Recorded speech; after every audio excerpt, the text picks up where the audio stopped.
Hello पिलामाने Odisha book रो गोटे नुआ video को मो तुमମାନଙ୍କୁ स्वागत କରୁଛି। ଆଜି ଆମେ ପଢିବା ଅଷ୍ଟମ ଶ୍ରେଣୀ ବିଜୟ ଗଣିତ ବହିର ଷଷ୍ଠ ଅଧ୍ୟାୟ ଯାହାର ନାମ ହେଲା ବର୍ଗ ବର୍ଗମୂଳ ଏବଂ ଘନ ଘନମୂଳ। ଏହି ଅଧ୍ୟାୟର ଅନୁଶୀଳନୀ 6D ପର୍ଯ୍ୟନ୍ତ ଆମେ କରିଦେଇଛୁ। ତ ଏହି ଭିଡିଓରେ ଆମେ ଅନୁଶୀଳନୀ 6E କୁ କରିବା। ଠିକ ଅଛି, ତ ଚାଲ ଏହି ଭିଡିଓକୁ ଆରମ୍ଭ କରିବା।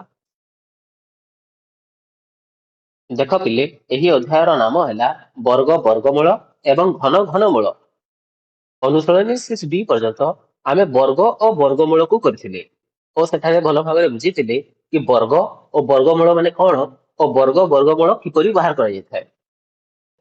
ଆଉ ଏବେ ଅନୁଶୀଳନୀ 6E ରେ ଆମେ ପଢିବା ସଂଖ୍ୟାର ଘନ ଓ ପୂର୍ଣ୍ଣ ଘନ ସଂଖ୍ୟା। ଗୋଟିଏ ସଂଖ୍ୟାର ଘନ ମାନେ ହେଲା ଯଦି ଗୋଟିଏ ସଂଖ୍ୟାକୁ ମୁଁ 3 ଥର ଗୁଣନ କରିବି ତାହେଲେ ଯେଉଁ ସଂଖ୍ୟା ବାହାରିବ ତାହାକୁ ମୁଁ କହିବି ସେହି ସଂଖ୍ୟାର ଘନ ବୋଲି। ଯେପରିକି ଦେଖ, ଯଦି ମୁଁ 2 ର ଘନ ଲେଖିବି ତାହେଲେ କଣ କରିବି, 2 କୁ ମୁଁ 3 ଥର ଗୁଣନ କରିବି ଓ ଯଦି 2 କୁ 3 ଥର ଗୁଣନ କରିବି ତାହେଲେ ତାହାକୁ ଆମେ ଲେଖିଥାଉ 2 ର ଘାତ 3 ବୋଲି ଓ 2 ର ଘାତ 3 ହେବ 8। ତ 2 ର ଘନ ମାନେ ହେଲା 2 ର ଘାତ 3 ଯାହାକୁ ଆମେ ପଢିବା 2 ର କ୍ୟୁବ ବୋଲି ଓ 2 ର କ୍ୟୁବ ର ମୂଲ୍ୟ ହେଲା 8। ମାନେ ଯଦି ଆମେ ଗୋଟେ ସଂଖ୍ୟାକୁ 3 ଥର ଗୁଣନ କରିବା ତାହେଲେ ଯେତିକି ବାହାରିବ ଆମେ ତାହାକୁ କହିବା ସେହି ସଂଖ୍ୟାର ଘନ ବୋଲି। ଠିକ ଅଛି, ତାପରେ ଦେଖ, ଯଦି ମୁଁ 3 ର ଘନ ଲେଖିବି ତାହେଲେ 3 ର ଘନ ସମାନ ହେବ 3 ଗୁଣନ 3 ଗୁଣନ 3 ସମାନ 3 ର କ୍ୟୁବ ସମାନ ହେବ 3 3 9 9 3 27। 3 ର ଘନ ହେବ 27। 4 ର ଘନ ହେବ 4 ଗୁଣନ 4 ଗୁଣନ 4 ସମାନ 4 ଚଉ 16 16 ଚଉ 64। ହେଲା ପିଲେ, ସଂଖ୍ୟାର ଘନ ବୁଝିଲ। ତାପରେ ଅଛି ପୂର୍ଣ୍ଣ ଘନ ସଂଖ୍ୟା। ପୂର୍ଣ୍ଣ ଘନ ସଂଖ୍ୟା ମାନେ କଣ ଦେଖ, ଏଠାରେ ଏହି ଟେବୁଲକୁ ଦେଖ। ଏହି ଟେବୁଲରେ ପ୍ରଥମେ ସଂଖ୍ୟା ଗୁଡ଼ିକ ଲେଖା ହେଇଛି ଓ ତାପରେ ତଳେ ଲେଖା ହେଇଛି ତାହାର ଘନ ଗୁଡ଼ିକ। 1 ର ଘନ ହେଲା 1, 2 ର ଘନ ହେଲା 8, 3 ର ଘନ ହେଲା 27, 4 ର ଘନ 64, 5 ର 125, 6 ର 216, 7 ର 343, 8 ର 512, 9 ର 729, 10 ର 1000। ଏମିତି 11, 12, 13, 14 ସମସ୍ତଙ୍କର ଘନ ଆମେ ବାହାର କରିପାରିବା। ତ ଯେଉଁ ସଂଖ୍ୟା ଗୁଡ଼ିକ ଗୋଟିଏ ଗୋଟିଏ ସଂଖ୍ୟାର ଘନ ହୋଇଥିବେ ସେହି ସମସ୍ତ ସଂଖ୍ୟାକୁ ଆମେ ପୂର୍ଣ୍ଣ ଘନ ସଂଖ୍ୟା ବୋଲି କହିବା। ଯେମିତିକି ଦେଖ, 1 ର ଘନ ହେଲା 1, ତ 1 ହେଲା ଗୋଟେ ପୂର୍ଣ୍ଣ ଘନ ସଂଖ୍ୟା। ତାପରେ 2 ର ଘନ ହେଲା 8, 8 ମଧ୍ୟ ଏକ ପୂର୍ଣ୍ଣ ଘନ ସଂଖ୍ୟା। 3 ର ଘନ ହେଲା 27, ତ 27 ମଧ୍ୟ ଏକ ପୂର୍ଣ୍ଣ ଘନ ସଂଖ୍ୟା। ଏପରି 64, 125, 216, 343, 512 ଇତ୍ୟାଦି ଏହି ସମସ୍ତ ସଂଖ୍ୟା ଗୁଡ଼ିକ ହେଲେ ଗୋଟିଏ ଗୋଟେ ପୂର୍ଣ୍ଣ ଘନ ସଂଖ୍ୟା। ତାପରେ ଦେଖ, ନେକ୍ସଟ ଏଠାରେ ଗୋଟେ ସଂରଚନା ଦେଇଛି। ଦେଖ, ପ୍ରଥମେ କହିଛି କି 1 ର କ୍ୟୁବ ସମାନ ହେବ 1, 2 ର କ୍ୟୁବ ସମାନ ହେବ 3 ମିଶାଣ 5 ସମାନ 8, 3 ର କ୍ୟୁବ ସମାନ 7 ମିଶାଣ 9 ମିଶାଣ 11 ସମାନ 27, 4 ର କ୍ୟୁବ ସମାନ 13 ମିଶାଣ 15 ମିଶାଣ 17 ମିଶାଣ 19 ସମାନ 64, 5 ର କ୍ୟୁବ ସମାନ 21 ମିଶାଣ 23 ମିଶାଣ 25 ମିଶାଣ 27 ମିଶାଣ 29।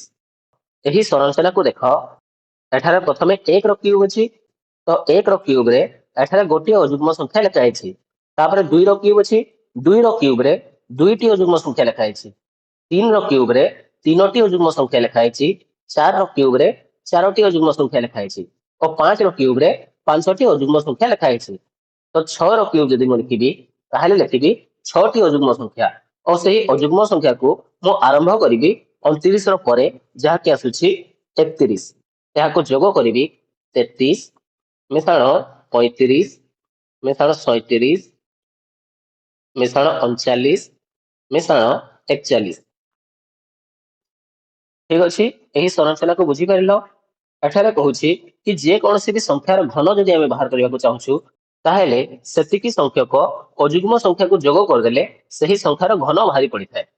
ଯେପରିକି 6 ର ଘନ ଯଦି ବାହାର କରିବାର ଅଛି ତାହେଲେ ମୁଁ 6ଟି ଅଯୁଗ୍ମ ସଂଖ୍ୟାକୁ ଯୋଗ କରିବି ଓ ସେହି ଅଯୁଗ୍ମ ସଂଖ୍ୟା ଗୁଡ଼ିକ ଏପରି ଆଗକୁ ଆଗକୁ ବଢି ଯାଇଥିବେ। ବୁଝିହେଲା? ତାପରେ ଅଛି ଦେଖ କି ଗୋଟିଏ ସଂଖ୍ୟା ଘନ ସଂଖ୍ୟା ଅଟେ କି ନୁହେଁ ତାହା ଆମେ କିପରି ଜାଣିବା? ଗୋଟିଏ ସଂଖ୍ୟା ପୂର୍ଣ୍ଣ ଘନ ଅଟେ କି ନୁହେଁ ତାହା ଆମେ କିପରି ଜାଣିବା? ଦେଖ କୌଣସି ଏକ ସଂଖ୍ୟା ଘନ ସଂଖ୍ୟା କି ନୁହେଁ ତାହା ଆମେ ସଂଖ୍ୟାଟିର ଉତ୍ପାଦକୀକରଣରୁ ଜାଣିପାରିବା।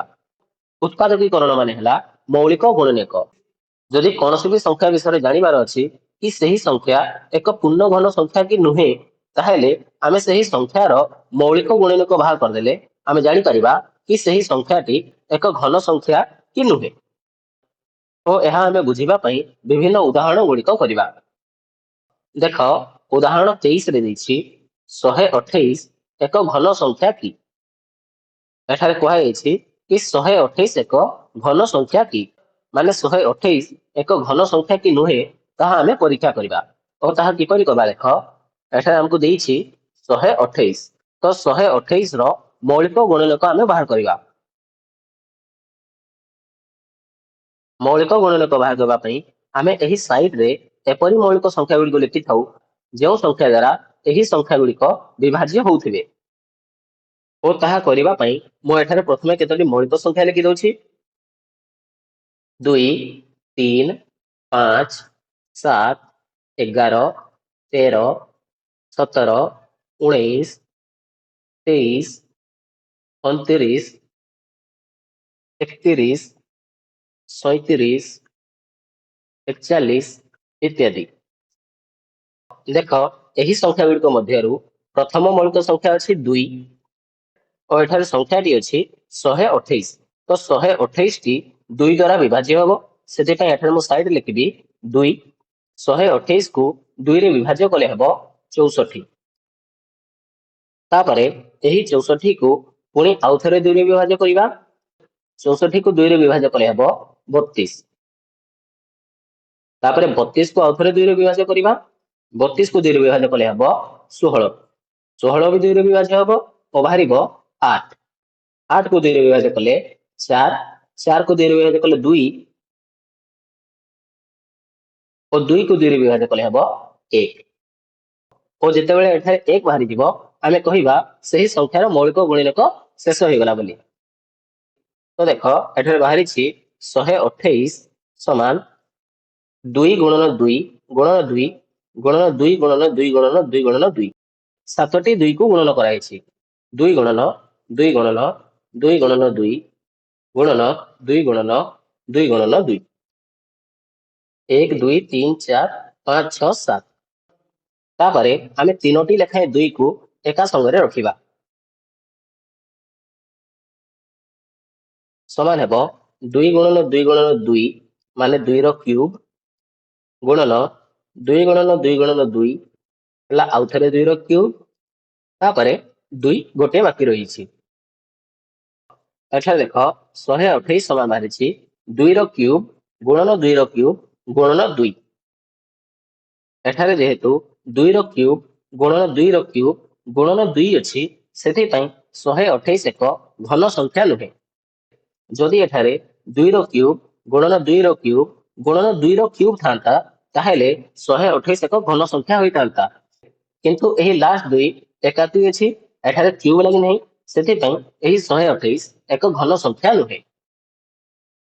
ତ ଆମେ ଅତଏବ ଲେଖିବା କି 128 ଏକ ଘନ ସଂଖ୍ୟା ନୁହେଁ।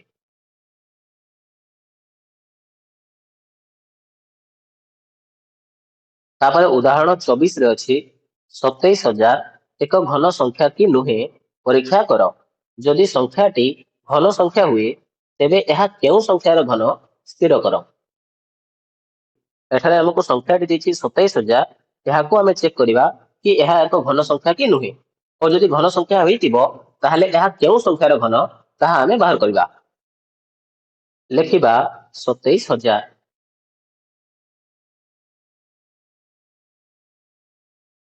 27,000 କୁ ଆମେ ବିଭାଜ୍ୟ କରିବା 3 ଦ୍ୱାରା ତ ସାଇଡ୍ ମୁଁ ଲେଖିବି 3। 27,000 କୁ 3 ବିଭାଜ୍ୟ କଲେ ହେବ 9,000।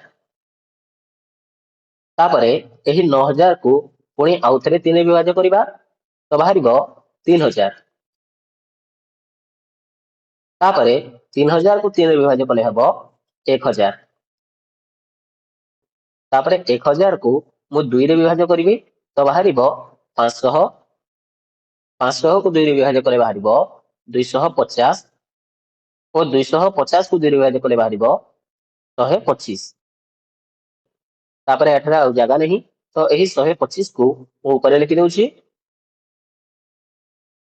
125 2 रे विभाज्य हबो नहीं यह 5 रे विभाज्य हबो तो 125 को 5 रे विभाज्य कले हबो 25 तापर 25 को 5 रे विभाज्य कले हबो 5 और 5 को 5 रे विभाज्य कले हबो 1 तो 27000 समान बाहरिला 3 गुणन 3 गुणन 3 2 गुणन 2 गुणन 2 5 गुणन 5 गुणन 5 3 गुणन 3 गुणन 3 गुणन 2 गुणन 2 गुणन 2 गुणन 5 गुणन 5 गुणन 5 समान लिखिबा 3 गुणन 3 गुणन 3 माने 3 रो क्यूब गुणन 2 गुणन 2 गुणन 2 2 रो क्यूब गुणन 5 गुणन 5 गुणन 5 5 रो क्यूब एठारे 3 रो क्यूब गुणन 2 रो क्यूब गुणन 5 रो क्यूब अछि माने समस्त संख्यार क्यूब लागिछि सेति पई 27000 एक पूर्ण घन संख्या हेबो आमे लिखिबा कि 27000 एक पूर्ण घन संख्या हेबो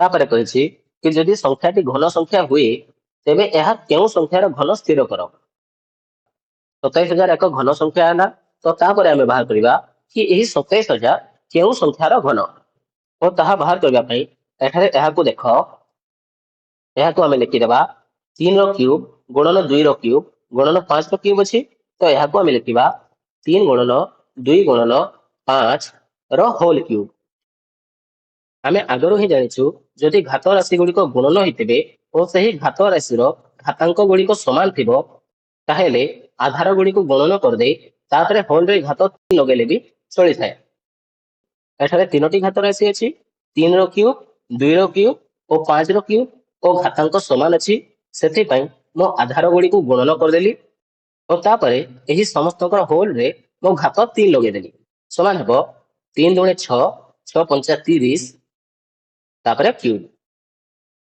ଏହା ହେଇଗଲା 30 ର କ୍ୟୁବ ମାନେ 27000 ହେଲା 30 ର ଘନ ହେଲା ବେଲେ ବୁଝି ପାରିଲ ତାପରେ ଚାଲ ନେକ୍ସଟ ଉଦାହରଣକୁ କରିବା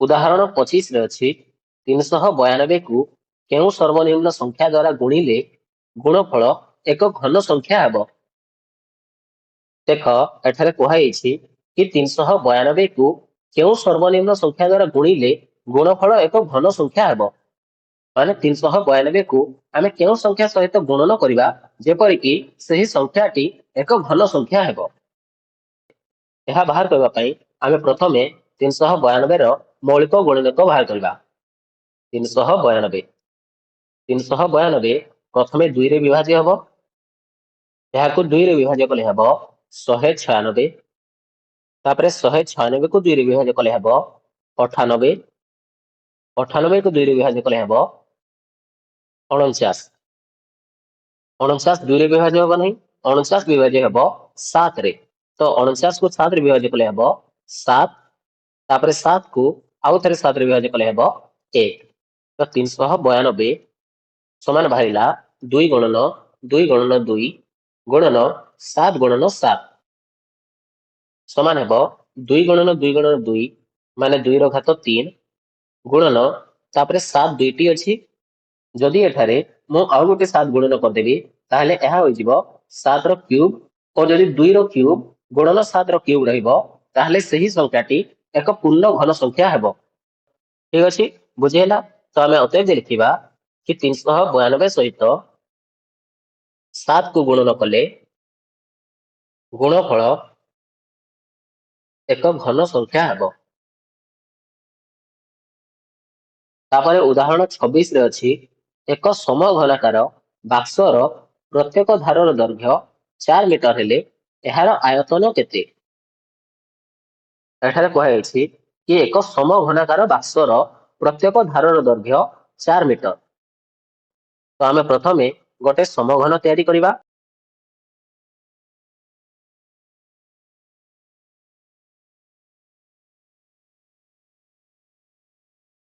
ଏହା ହେଲା ଏକ ସମଘନ। ଏଠାରେ ଆମକୁ ଏହି ସମଘନର ପ୍ରତ୍ୟେକ ଧାରର ଦୈର୍ଘ୍ୟ 4 ମିଟର ଦେଇଛି। ତ ଏହି ସମସ୍ତ ଧାରର ଦୈର୍ଘ୍ୟ 4 ମିଟର ଲେଖାଏଁ ଦେଇଛି। ଏଠାରେ ଯାହାକୁ ମାପିଲେ ବି 4 ମିଟର ଲେଖାଏଁ ହେବ। 4 ମିଟର। ତାପରେ ଏହାର ଆୟତନ ଆମକୁ ବାହାର କରିବାର ଅଛି। ତ ଆମେ ଲେଖିବା ଗୋଟିଏ ସମଘନର ଧାରର ଦୈର୍ଘ୍ୟ ସମାନ 4 ମିଟର। ଆୟତନ ସମାନ ହେବ ସମଘନର ଆୟତନ ସୂତ୍ର ହେଲା ଧାର ଗୁଣନ ଧାର ଗୁଣନ ଧାର, ମାନେ ଧାରର କ୍ୟୁବ। ସମାନ ଲେଖିବା ଧାର ଅଛି 4, ତ 4 ର କ୍ୟୁବ ସମାନ ହେବ 4 ଗୁଣନ 4 ଗୁଣନ 4 ସମାନ 64। ତାପରେ ଆମେ ଲଗେଇବା ଘନ ମିଟର। ଦେଖ ଏଠାରେ ଆମେ ଘନ ବାହାର କରିଛୁ, ତ ସେଥିପାଇଁ ଏଠାରେ ମୁଁ ଘନ ମିଟର ଲଗେଇଛି। ତାପରେ ଅତଏବ ଲେଖିବା କି ସେହି ସମଘନର ଆୟତନ 64 ଘନ ମିଟର। ତାପରେ ଉଦାହରଣ 27 ରେ ଅଛି ଏକ ସମଘନାକାର ପାଣି ଟାଙ୍କିର ଭିତର ପାଖର ଦୈର୍ଘ୍ୟ 2 ମିଟର ହେଲେ ଏଥିରେ କେତେ ଲିଟର ପାଣି ଧରେ। ଏଠାରେ କୁହାଯାଇଛି କି ଏକ ସମଘନାକାର ପାଣି ଟାଙ୍କି ଅଛି।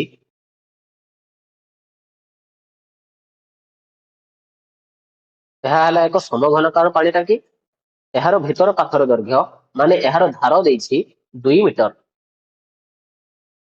ଏହାର ସମସ୍ତ ଧାର 2 ମିଟର ଲେଖାଏଁ ଅଛନ୍ତି। ତାପରେ କୁହାଯାଇଛି କି ଏଥିରେ କେତେ ଲିଟର ପାଣି ଧରିବ।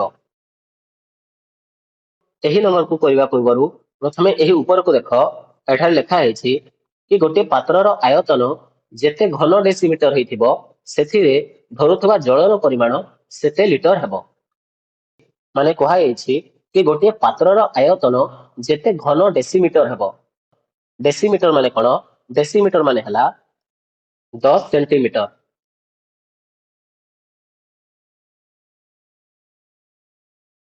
ତମେ ତମ ସ୍କେଲରେ ସେଣ୍ଟିମିଟର ଦେଖିଥିବ, ତ 10 ସେଣ୍ଟିମିଟରକୁ ଆମେ 1 ଡେସିମିଟର ବୋଲି କହିବା। ତାପରେ ଯଦି ଏମିତି 10 ସେଣ୍ଟିମିଟରର ଏକ ସମଘନ ଅଛି, ତାହେଲେ ତାହାର ଆୟତନ ହେବ 10 ସେଣ୍ଟିମିଟର ଗୁଣନ 10 ସେଣ୍ଟିମିଟର ଗୁଣନ 10 ସେଣ୍ଟିମିଟର ସମାନ ବାହାରିବ 1000 ଘନ ସେଣ୍ଟିମିଟର। ଓ ଏହି 1000 ଘନ ସେଣ୍ଟିମିଟରକୁ ଡେସିମିଟରରେ ଲେଖିଲେ ହେବ 1 ଘନ ଡେସିମିଟର। କାହିଁକି ନା ଡେସିମିଟରରେ ଆମେ ଏହି 10 ର ଜାଗାରେ 1 ବୋଲି ଲେଖିବା। 1 ଡେସିମିଟର ଗୁଣନ 1 ଡେସିମିଟର ଗୁଣନ 1 ଡେସିମିଟର ସମାନ 1 ଗୁଣନ 1 ଗୁଣନ 1 ସମାନ 1 ଘନ ଡେସିମିଟର। ଯଦି 1 ଘନ ଡେସିମିଟରର ଏକ ପାତ୍ର ଥିବ, ତାହେଲେ ସେଠାରେ 1 ଲିଟର ଜଳ ଧରିବ। ତାପରେ ଯଦି ଆମେ ଗୋଟେ ସମଘନାକାର ପାତ୍ରର ଧାରକୁ 2 ଡେସିମିଟର ନେବା, ତାହେଲେ ତାହାର ଆୟତନ ହେବ 2 ଗୁଣନ 2 ଗୁଣନ 2 ସମାନ 8 ଘନ ଡେସିମିଟର। ସେହି ପାତ୍ରର ଆୟତନ 8 ଘନ ଡେସିମିଟର ହେଇଛି, ତ ସେଠାରେ 8 ଲିଟର ଜଳ ଧରିବ। ତାପରେ କହୁଛି କି ଗୋଟିଏ ପାତ୍ରର ଆୟତନ ଯେତେ ଘନ ମିଟର ସେଥିରେ ଧରୁଥିବା ଜଳର ପରିମାଣ ସେତିକି କିଲୋ ଲିଟର। କିଲୋ ଲିଟର ମାନେ ହେଲା 1000 ଲିଟର। ଦେଖ ଏଠାରେ କହୁଛି କି ଯଦି ଗୋଟିଏ ସମଘନର ଆୟତନ 1 ଘନ ମିଟର ହବ, ତାହେଲେ ସେଠାରେ 1000 ଲିଟର ପାଣି ଧରିବ। ମାନେ ଯଦି ଗୋଟିଏ ସମଘନର ପ୍ରତ୍ୟେକ ଧାର 1 ମିଟର ଲେଖାଏଁ ଥିବ, ତାହେଲେ ତାହାର ଆୟତନ 1 ଘନ ମିଟର ହେବ, ତ ସେଠାରେ 1000 ଲିଟର ପାଣି ଧରିବ। ବୁଝିହେଲା? ତ ଯଦି ଏତିକି ବୁଝିପାରିଲ, ତାପରେ ଚାଲ ଏହି ଉଦାହରଣ 27 କୁ କରିବା। ଏଥିରେ କୁହାଯାଇଛି କି ଏକ ସମଘନାକାର ପାଣି ଟାଙ୍କିର ଭିତର ପାଖର ଦୈର୍ଘ୍ୟ 2 ମିଟର। ଏଥିରେ କେତେ ଲିଟର ପାଣି ଧରିବ? ତ ଆମେ ଲେଖିବା ସମଘନାକାର ପାଣି ଟାଙ୍କିର ଧାର ସମାନ 2 ମିଟର, ଆୟତନ ସମାନ ହେବ ।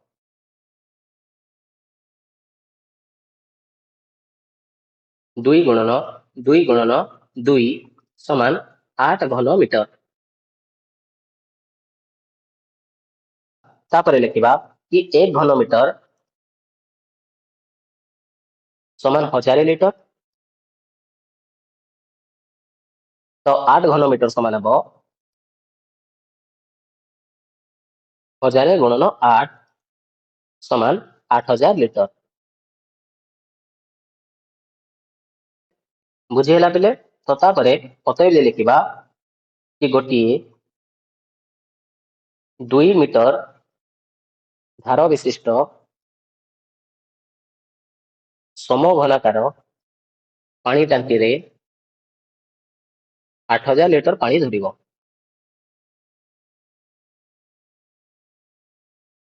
ତାପରେ ଚଲ ନେକ୍ସଟ ଆମେ ଅନୁଶୀଳନୀ 6E ର ପ୍ରଶ୍ନ ଉତ୍ତର କରିବା।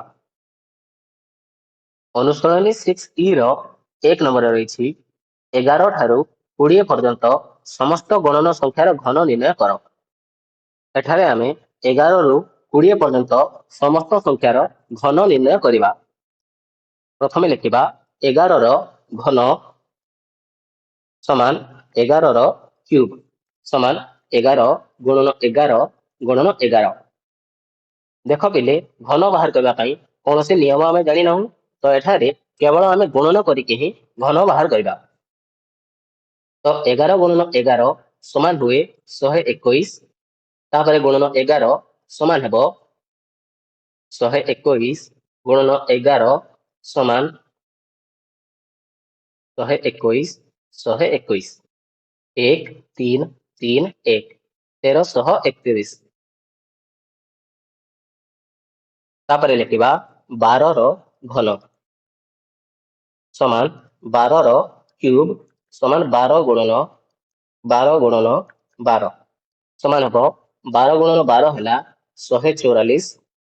ତାପରେ ଗୁଣନ 12 144 ଗୁଣନ 12 2 ଚଉ 8 2 ଚଉ 8 2 के 2। ତାପରେ 1 ଗୁଣନ 144 ମାନେ 144। 8 8 4 12 4 2 6 1 7 1 ସମାନ 1728। ତାପରେ 13 ର ଘନ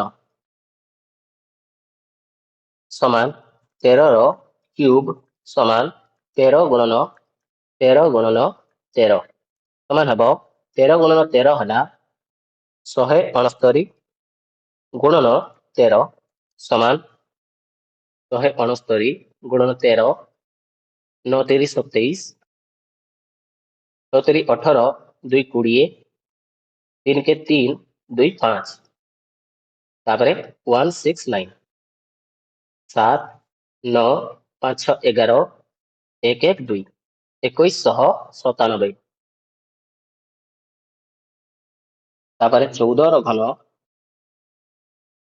ସମାନ 14 ର କ୍ୟୁବ ସମାନ 14 ଗୁଣନ 14 ଗୁଣନ 14 ସମାନ ହେବ 14 ଗୁଣନ 14 ହେଲା 196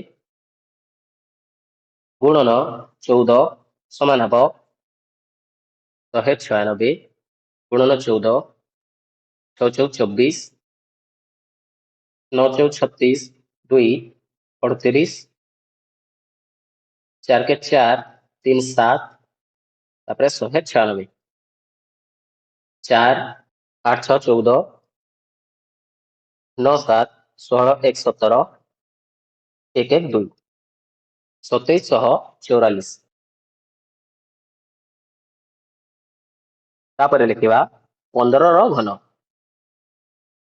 ସମାନ 15 ର କ୍ୟୁବ ସମାନ 15 ଗୁଣନ 15 ଗୁଣନ 15 ସମାନ ହେବ 15 ଗୁଣନ 15 ହେଲା 225 ଗୁଣନ 15 ସମାନ ହେବ 225 ଗୁଣନ 15 5 पंचा 25 5 गुणे 10 2 12 5 गुणे 10 1 11 ତାପରେ 225 5 5 2 7 2 1 3 2 1 3 3375।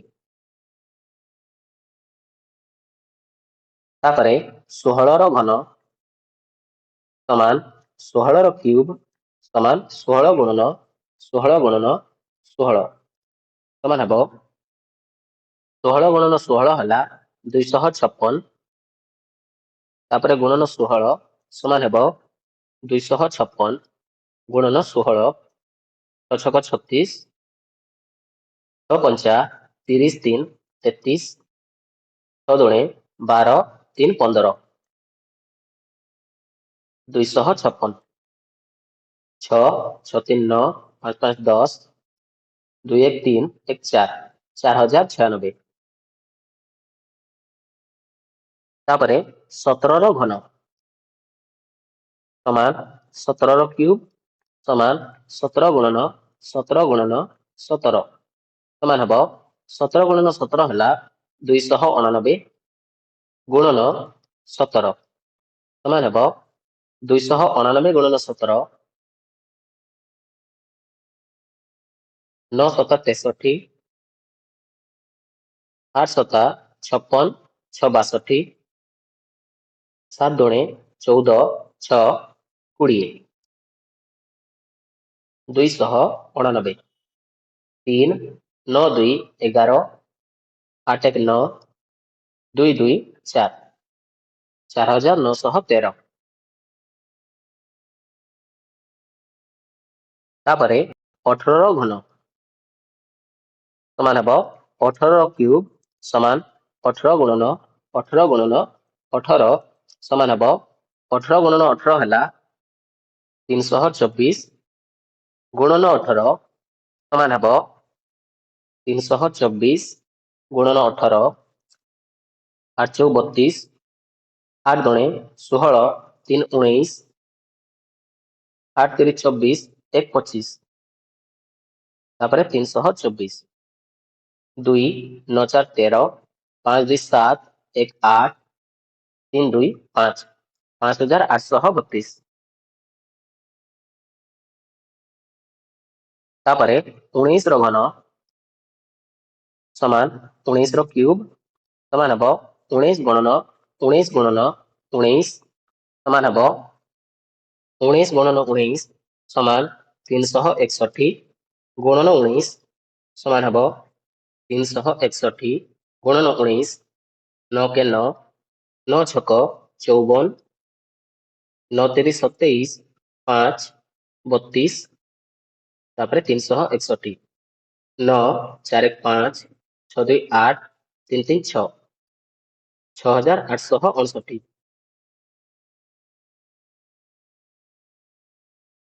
ତାପରେ ଲାଷ୍ଟରେ ଲେଖିବା 20ର ଘନ ସମାନ 20ର କ୍ୟୁବ ସମାନ ହେବ 20 ଗୁଣନ 20 ଗୁଣନ 20 ସମାନ ହେବ 20 ଗୁଣନ 20 ହେଲା 400 ଗୁଣନ 20 ସମାନ ହେବ 4 ଦୁଣେ 8 ତାପରେ 3ଟି ଶୂନ 8000 ହେଲା ପିଲେ 1 ନମ୍ବରକୁ ଏପରି ଗୁଣନ କରିକି କରିବ ତାପରେ ଚାଲ 2 ନମ୍ବରକୁ କରିବା 2 ନମ୍ବରରେ ଅଛି ଶୂନ୍ୟ ସ୍ଥାନ ପୂରଣ କର ଏଠାରେ ଦେଖ 2 ନମ୍ବରରେ ଆମକୁ ଶୂନ୍ୟ ସ୍ଥାନ ଗୁଡ଼ିକ ଦେଇଛି ଏଠାରେ ଆମେ ଏହି ଶୂନ୍ୟ ସ୍ଥାନ ଗୁଡ଼ିକ ପୂରଣ କରିବା ପ୍ରଥମେ ଆଇ ନମ୍ବରରେ ଅଛି 3ର କ୍ୟୁବ ଗୁଣନ 4ର କ୍ୟୁବ ସମାନ ଡ୍ୟାକ୍ସର କ୍ୟୁବ 3ର କ୍ୟୁବ ଗୁଣନ 4ର କ୍ୟୁବ ସମାନ ହେବ ଏଠାରେ ଦୁଇଟି ଘାତ ରାଶି ଗୁଣନ ହୋଇଛନ୍ତି ଓ ଏହି ଘାତ ରାଶି ଦୁଇଟିର ଘାତ ସମାନ ଅଛି ସେଥିପାଇଁ ଆମେ ଆଧାରକୁ ଗୁଣନ କରିଦେଇ ତାପରେ ହୋଲରେ ଘାତ 3 ଲେଖିଦେବା ତ 3 ଗୁଣନ 4 ର ଘାତ 3 ସମାନ ହେବ 3 ଚଉ 12 ର ଘାତ 3 ଏଠାରେ ଶୂନ୍ୟ ସ୍ଥାନରେ ଲେଖିବା 12 ତାପରେ ଡବଲ ଆଇ ନମ୍ବରରେ ଅଛି 5 ର ଘାତ 3 ଗୁଣନ 11 ର ଘାତ 3 ସମାନ ଡ୍ୟାକ୍ସ ର ଘାତ 3 5 ର ଘାତ 3 ଗୁଣନ 11 ର ଘାତ 3 ସମାନ ହେବ 5 ଗୁଣନ 11 ର ଘାତ 3 ସମାନ ହେବ 5 ଗୁଣନ 11 ସମାନ 55 ର ଘାତ 3 ତ ଏଠାରେ ଆମେ ଲେଖିବା 55 ତାପରେ ଟ୍ରିପଲ ଏ ନମ୍ବରରେ ଅଛି 12 ର ଘାତ 3 ଗୁଣନ 5 ର ଘାତ 3 ସମାନ ଡ୍ୟାକ୍ସ ର ଘାତ 3 12 ର ଘାତ 3 ଗୁଣନ 5 ର ଘାତ 3 ସମାନ 12 ଗୁଣନ 5 ର ଘାତ 3 समान हम 12×5 ଷାଠିଏ ର ଘାତ 3। ଏଠାରେ 60 ର ଘାତ 3 ବାହାରିଛି, ତ ଶୂନ୍ୟ ସ୍ଥାନରେ ଆମେ ଲେଖିବା 60। ତାପରେ ଆଇଭି ନମ୍ବର ଅଛି 6 ର ଘାତ 3 ସମାନ 2 ର ଘାତ 3 ଗୁଣନ ଡ୍ୟାଶ ର ଘାତ 3। 6 ର ଘାତ 3 ସମାନ ହେବ 2 ର ଘାତ 3 ଗୁଣନ 3 ର ଘାତ 3। କାହିଁକି ନା 2 ଗୁଣନ 3 ସମାନ ହେବ 6, ତାପରେ ଘାତ ଲାଗିବ 3, ତ ଏଠାରେ ଶୂନ୍ୟ ସ୍ଥାନରେ ଲାଗିବ 3। ତାପରେ ଭି ନମ୍ବର ଅଛି 15 ର ଘାତ 3 ସମାନ ଡ୍ୟାଶ ର ଘାତ 3 ଗୁଣନ 5 ର ଘାତ 3। 15 ର ଘାତ 3 ସମାନ ହେବ 3 ର ଘାତ 3 ଗୁଣନ 5 ର ଘାତ 3। 3 ପଞ୍ଚା 15, ତାପରେ ଘାତ 3। ଏଠାରେ ଶୂନ୍ୟ ସ୍ଥାନରେ ଲେଖିବା 3 ହେଲା। 2 ନମ୍ବରକୁ ବୁଝିପାରିଲ। ତାପରେ ଚାଲ ନେକ୍ସଟ 3 ନମ୍ବରକୁ କରିବା। 3 ନମ୍ବରରେ ଅଛି ନିମ୍ନଲିଖିତ ସଂଖ୍ୟା ଗୁଡ଼ିକ ମଧ୍ୟରୁ କେଉଁଗୁଡ଼ିକ ଘନ ସଂଖ୍ୟା। ଏଠାରେ ଆମେ ଚେକ୍ କରିବା କି ଏହି ସଂଖ୍ୟା ଗୁଡ଼ିକ ମଧ୍ୟରୁ କେଉଁଗୁଡ଼ିକ ଘନ ସଂଖ୍ୟା। ପ୍ରଥମେ ଅଛି 54। ଦେଖ ଏହା ଗୋଟେ ଘନ ସଂଖ୍ୟା କି ନୁହେଁ ତାହା ଜାଣିବା ପାଇଁ ଆମେ 54 ର ମୌଳିକ ଗୁଣନକ ବାହାର କରିବା। ତ 54 ର ମୌଳିକ ଗୁଣନକ ବାହାର କଲେ ହେବ 2, 27, 27 କୁ 3 ବିଭାଜ୍ୟ କଲେ ହେବ 9, 9 କୁ 3 ବିଭାଜ୍ୟ କଲେ ହେବ 3 ଓ 3 କୁ 3 ବିଭାଜ୍ୟ କଲେ ହେବ 1। ତ 54 ସମାନ ବାହାରିଲା 2 ଗୁଣନ 3 ଗୁଣନ 3 ଗୁଣନ 3 ସମାନ ହେବ 2 ଗୁଣନ 3 ର ଘାତ 3। ଏଠାରେ ଦେଖ 2 ଗୁଣନ 3 ର ଘାତ 3 ଅଛି। ଯଦି ଏଠାରେ 2 ର ଘାତ 3 ଥାନ୍ତା ତାହେଲେ 54 ଏକ ଘନ ସଂଖ୍ୟା ହୋଇଥାନ୍ତା, କିନ୍ତୁ ଯେହେତୁ 2 ର ଘାତ 1 ଅଛି ସେଥିପାଇଁ 54 ଏକ ଘନ ସଂଖ୍ୟା ନୁହେଁ। ଆମେ ଲେଖିବା 54 ଏକ ଘନ ସଂଖ୍ୟା ନୁହେଁ। ତାପରେ ଅଛି 216। 216, ତ 216 ର ମୌଳିକ ଗୁଣନକୁ ଆମେ ବାହାର କରିବା। 216 କୁ ଆମେ ବିଭାଜ୍ୟ କରିବା 2 ସହିତ, ତ ଏଠାରେ ବାହାରିବ 108। 108 କୁ 2 ବିଭାଜ୍ୟ କଲେ ବାହାରିବ 54। 54 କୁ 2 ବିଭାଜ୍ୟ କଲେ ହେବ 27। ତାପରେ 27 କୁ 3 ବିଭାଜ୍ୟ କରିବା ତ ବାହାରିବ 9। 9 କୁ 3 ବିଭାଜ୍ୟ କଲେ ବାହାରିବ 3 ଓ 3 କୁ 3 ବିଭାଜ୍ୟ କଲେ ହେବ 1। 216 ସମାନ ହେବ 2 ଗୁଣନ 2 ଗୁଣନ 2 ଗୁଣନ 3 ଗୁଣନ 3 ଗୁଣନ 3 ସମାନ ହେଲା 2 ର ଘାତ 3 ଗୁଣନ 3 ର ଘାତ 3।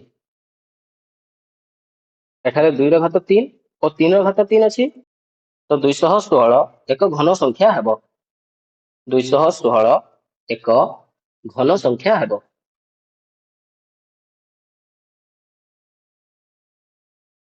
ତାପରେ ଅଛି 243। 243 ଏହାର ମୌଳିକ ଗୁଣନକ ବାହାର କଲେ ଆମେ ପ୍ରଥମେ 243 କୁ ବିଭାଜ୍ୟ କରିବା 3 ରେ। 243 ହରଣ 3 କଲେ ହେବ 3 ଅଷ୍ଟା 24, 3 के 3, ଏହା ବାହାରିଗଲା 81। ତାପରେ 81 କୁ ପୁଣି ଆଉ ଥରେ 3 ବିଭାଜ୍ୟ କରିବା ତ ବାହାରିବ 27। 27 କୁ 3 ବିଭାଜ୍ୟ କଲେ ହେବ 9। 9 କୁ 3 ବିଭାଜ୍ୟ କଲେ ହେବ 3 ଓ 3 କୁ 3 ବିଭାଜ୍ୟ କଲେ ହେବ 1। 243 ସମାନ ବାହାରିଲା 3 ଗୁଣନ 3 ଗୁଣନ 3 ଗୁଣନ 3 ଗୁଣନ 3 ସମାନ ହେବ 3ଟି 3 ସମାନ 3 ର ଘାତ 3 ଗୁଣନ 3 ର ଘାତ 2। ଏଠାରେ 3 ର ଘାତ 3 ଓ ଆଉ ଗୋଟେ 3 ର ଘାତ 2 ଅଛି। ଏଠାରେ 3 ର ଘାତ 3 ଯଦି 2 ଥର ଥାନ୍ତା ତାହେଲେ ଏହା ଏକ ଘନ ସଂଖ୍ୟା ହୋଇଥାନ୍ତା, କିନ୍ତୁ ଏଠାରେ 3 ର ଘାତ 3 ଗୁଣନ 3 ର ଘାତ 2 ଅଛି, ସେଥିପାଇଁ 243 ଏକ ଘନ ସଂଖ୍ୟା ନୁହେଁ। ତାପରେ ଅଛି 218। 218 ଏହାର ମୌଳିକ ଗୁଣନକୁ ବାହାର କରିବା।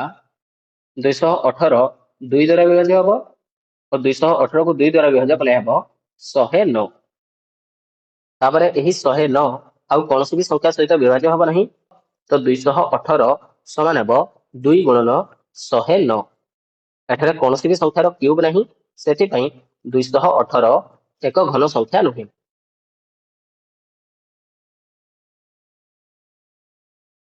ତାପରେ ନେକ୍ସଟ ଅଛି 1331। 1331 1331 2ରେ 3ରେ 5ରେ କିମ୍ବା 7ରେ ବିଭାଜ୍ୟ ହେବ ନାହିଁ, ଏହା ବିଭାଜ୍ୟ ହେବ 11ରେ। 1331 କୁ 11ରେ ବିଭାଜ୍ୟ କଲେ ହେବ 121 ଓ 121 କୁ 11ରେ ବିଭାଜ୍ୟ କଲେ ହେବ 11, ତାପରେ 11 କୁ 11ରେ ବିଭାଜ୍ୟ କଲେ ହେବ 1। 1331 ସମାନ ହେବ 11 ଗୁଣନ 11 ଗୁଣନ 11 ସମାନ ହେବ 11ର କ୍ୟୁବ। 1331 ସମାନ 11ର କ୍ୟୁବ ହେଇଛି, ତ ଆମେ ଲେଖିବା 1331 ଏକ ଘନ ସଂଖ୍ୟା। ତାପରେ ଅଛି 1,06,480।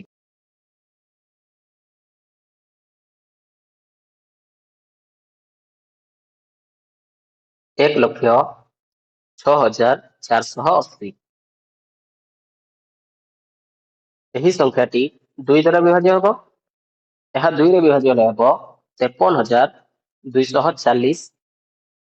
ତାପରେ 53,240 ପୁଣି 2ରେ ବିଭାଜ୍ୟ ହେବ, ତ ବାହାରିବ 26,620।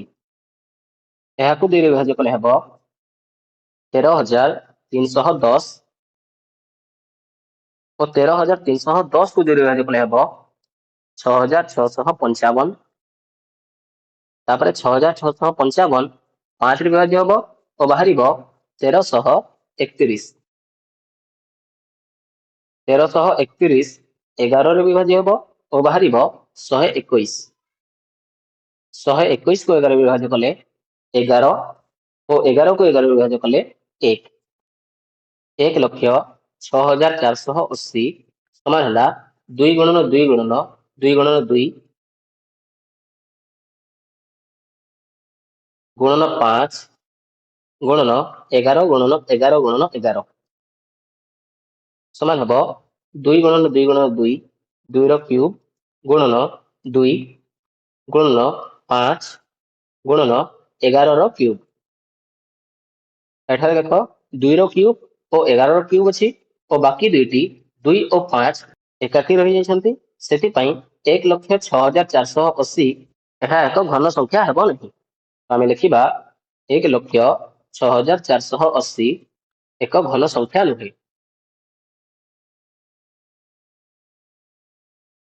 ଠିକ ଅଛି ପିଲେ, ଏହି ନମ୍ବରଟିକୁ ବୁଝିପାରିଥିବ। ଏହି ଭିଡିଓରେ ଆଜି ପାଇଁ ଏତିକି। ଏହି ଅନୁଶୀଳନୀର ବାକି ସମସ୍ତ ନମ୍ବର ଗୁଡ଼ିକ ଆମେ ନେକ୍ସଟ ଭିଡିଓରେ କରିବା। ଠିକ ଅଛି, ଯଦି ତୁମକୁ ଏହି ଭିଡିଓଟି ଭଲ ଲାଗିଲା ଓ ଏହି ଭିଡିଓରେ ତମେ ସବୁ କିଛି ବୁଝିପାରିଛ, ତାହେଲେ ଏହି ଭିଡିଓକୁ ଗୋଟେ ଲାଇକ୍ କରିଦିଅ ଓ ଚ୍ୟାନେଲକୁ ସବସ୍କ୍ରାଇବ କରିଦିଅ ଓ ଏହି ଭିଡିଓକୁ ତମ ସାଙ୍ଗମାନଙ୍କ ସହ ସେୟାର କରିଦିଅ। ଧନ୍ୟବାଦ।